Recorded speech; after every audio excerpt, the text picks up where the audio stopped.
So, it took only about 2 months of being on Booktube before I started comparing myself to other people. Now, while I had never particularly cared about cute outro music or, custom made channel art or an aesthetically pleasing background, I suddenly found myself paying more attention to these things when I watched videos and wondering if my videos would be better if I had them. Which led me to another thought of what exactly makes a successful Booktube video. Now, like any amateur scientist, we got to define our terms. Success, in this case, means views. Now, of course, if you are a creator, you have access to Creator Studio, which shows you all of these different metrics like engagement and impressions. Don't ask me what that means, I don't know. Like to dislike ratio, comments, how quickly your video racks up views as compared to your other videos. Like, there are so many numeric things that YouTube and the almighty algorithm use, apparently, to judge and evaluate a video. But from an outside perspective, as an audience member, you don't have the ability to peek behind the curtain of another person's channel. So I'm just thinking about views. And as I went further down that path, I was like, well, I guess I could try to compile a list of, the top 10 or top 15 most watched videos on Booktube, but I don't know what that would reveal. I mean, the top Booktube creators have hundreds of thousands of subscribers. If they upload a 24-hour reading vlog of Harry Potter, of course that's going to get more views than if someone who has 200 subscribers does that. So I decided to form a little experiment. And before you ask if I should have been reading with this time that I used to compile this list, mind your business, all right? I've been reading hundreds of pages a week and my brain is fried. Welcome to grad school. Okay, so let's start with our metrics, our basics, as I have my handy dandy notebook. So what I did was I took a small sample size of 50 Booktube channels. Although the majority of the Booktube channels I found were run by women or female presenting people, and all of the biggest Booktubers, with the exception of 2, I think, were white, I did not want those trends to skew my sample of the pool. I wanted to have more diversity in there. So of the 50 channels that I examined, 52% were run by white creators, 48% were run by creators of color, 74% were run by women.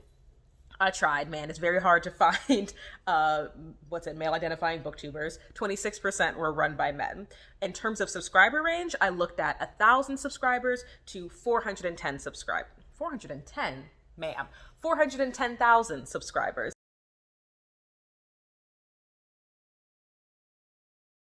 Quick sidebar. Something that is inevitable when it comes to any sort of study like this is human error. I am not good at math. I would not be surprised if all of these statistics don't add up to 100. I cannot read minds, which means I cannot look at an individual and tell with precision their gender or their race or ethnicity. So just putting that into perspective, and if you're wondering, that's the reason why I did not share my Excel document, because I wouldn't want to misgender or incorrectly identify someone's race or ethnicity. Look at these as general trends from a humanities student who was trying to channel their nervous energy into something productive. I did that range because 1,000 subscribers is the amount you need before you can be monetized by YouTube. And again, these are all completely arbitrary barriers. If you just do your own experiment, you can pick what you want, but it seemed like a good range. My other 2 rules were they had to have at least 10 public videos and their channel had to be at least half Booktube videos. For example, when I would go to people's pages and sort by most viewed videos for channels that were beauty and lifestyle channels, social justice and commentary channels, those non-bookish videos were always the most popular, which makes sense considering how small the Booktube community is as compared to other YouTube subsectors. So, what did we learn here? Really quick, before I get into the information that we have, I want to talk about my assumptions. Like any good scientist, I went into this assuming 2 things. 1, the most popular Booktube videos would be negative content. Rant reviews, 5 things I hate about YA, this booktuber book is trash, that kind of thing. There seems to be a discourse on the platform about negative content being more popular than positive content. And I'm using the word negative intentionally because something can be critical without being negative. And what you put in either camp often seems to be up to personal interpretation. The next thing I assumed was that hauls were going to show up a lot. I don't know if it's because we're in quarantine or maybe the algorithm now knowing that I have a booktube channel is like, look at this content. But for someone who does not watch hauls, I have been getting so many recommendations of videos that I bought 30 books this month, 40, 50, 60, 70, 80. And I don't really want to get into the conversation of consumerism and capitalism on booktube, even though I think it is a valid one. But just because of what I was being shown, it seemed that that was a really particular style of video to make, intentionally putting the number of books that you've hauled in the title, and it seemed to be very popular. So those are my two assumptions, which frankly kind of bummed me out a bit, since I have made a rant review about a book I read. It wasn't fun to make. And I say in that video that I think perhaps it wasn't fun to make because of the reasons why I did not like it. And I've made one haul video which had sentimental value that I'll put up in the atmosphere. But again, neither of those types of videos are really my bag. So I was very curious to see what I would find.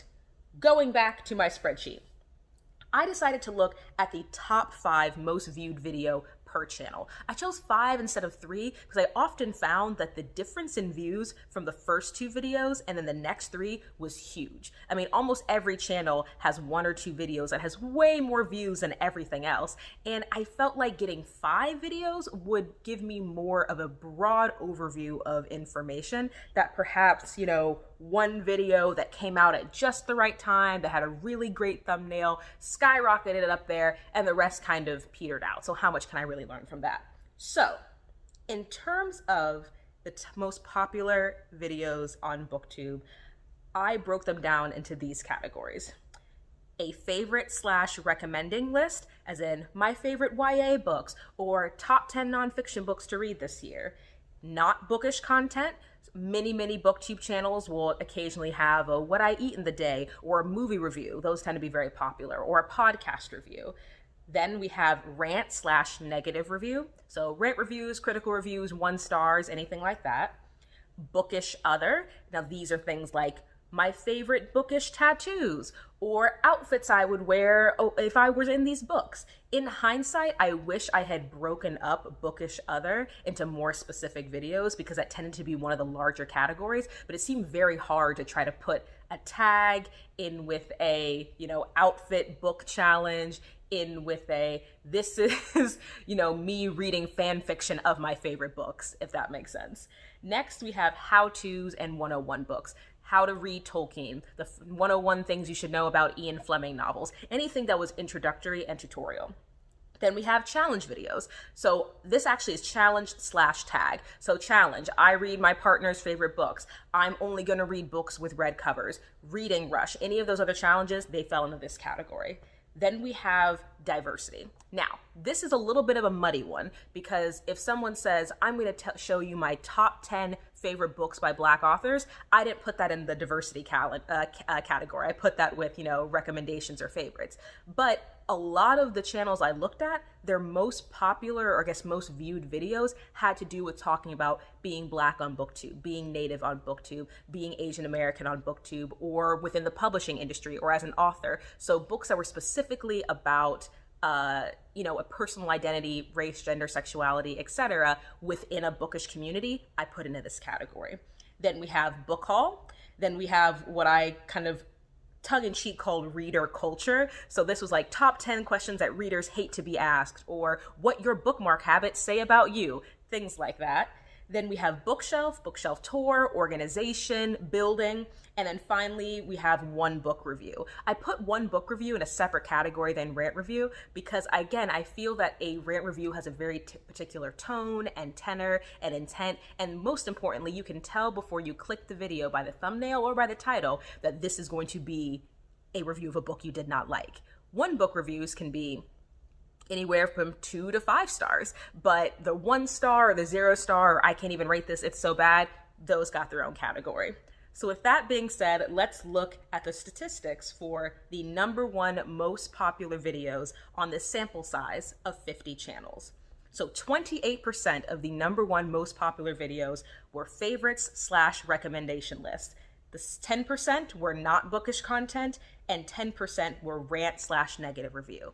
Now, if you go back to my hypothesis, I suspected that negative/ranty content would be in the top 3 for all of them. So far, this is reinforcing what I thought. However, I did not think the gap was going to be 18% between 28% for the number 1 and 10% for the number 3. Moving on to the second most popular videos per channel, 14% was Bookish Other. Again, this could be, I make drinks based off my favorite characters. This could be my tattoos. This could be, a story time video in which they use the books as characters. No, this is anything that has to do with books that don't fit into the standard groups that what you normally see on Booktube. Then our then after that, 14% was favorite/recommendation list, and then 12% was challenge. Again, challenge has anything to do with tags, has anything to do with, reading books I think I'm gonna hate, reading Goodreads' lowest rated books, reading my favorite booktuber's favorite books. Anything like that went in the challenge. For the third most popular video per channel, 20% was Bookish Other. Do you see where my mistake was? I definitely should have found a way to break up the Bookish Other videos, because some of them were consistent. Like, for example, reading your favorite booktuber's most favorite or least favorite books, doing some sort of Goodreads style reading, a lot of booktubers apparently have bookish tattoos. Like, I probably should have broken them up into smaller categories, even if that meant in the grand scheme of these things, some of these statistics would be negligible. To our fourth most popular video per channel, 28% favorite/recommendation list. So we're back to our first stat. 12% Bookish Other, 10% challenge. And then for our fifth most popular book per channel, 24% favorite/recommended list, 14% Bookish Other, and 14% one book review. I want to pause on that statistic for a minute, because I found that although one book review in all of the other columns was either 2% to 4%, sometimes even 0%, all 50 of these channels in their top 5 most viewed videos had at least one video that was a one book review that did exceedingly well. And I find that really interesting, because on my channel, my most viewed video is a one book review. Now, because I know the backstory of that video because I made it, I'm assuming it's because that's a book that was A, written by a YouTuber, and B, was recently released. That's a book I pre-ordered. And at the time that I filmed and uploaded my video, I think there were only a handful of other videos already talking about the book that weren't coming from people who had read ARCs. There's absolutely nothing wrong. I'm not knocking people who review books that they get as arts, but I think a challenge with that is I found that some of them could not be as specific, some of them had to be a little more vague, some of them had to be a little bit more careful about content because the book hadn't been released yet. But if you're someone who gets the book pretty soon after it comes out, and you don't have any of those, stipulations that someone who is receiving an advanced review copy have, that allows you to speak about it in a different way. So for some of these books, my theory was that they had posted these videos soonish from when the book came out, or when the book received an uptick in popularity. Yes, some of these one book reviews were, Sarah J. Maas and, Get a Life Chloe Brown, certain books that you see very popular on Booktube, but a number of them were books that I had honestly never heard before. But once I did some research, they were like 5-star cult classics, the types of books that you might read in college or grad school, books that have a big audience. So I thought that was very, very interesting. And if you wanted to skip all of that individual 1, 2, 3, 4, 5 nonsense and just wanted to hear the overall stats, for a total of 250 videos across 50 channels, 23% of the most popular videos were favorite/recommendation list, 14% were Bookish Other, 9% were challenge videos. I find that fascinating. Book hauls were 5% of the most popular videos across this sample size of 50 channels. Now, if you are an individual creator who gets a lot of views and engagement when you do book hauls, great, cool. Not trying to say that anything about your channel is somehow not supported by math, but in this random 50 sample assortment, I really expected to see a lot more popular book hauls and a lot more negative/rant reviews. However, favorite/recommendation list was the highest viewed highest viewed type of book video across 250 videos.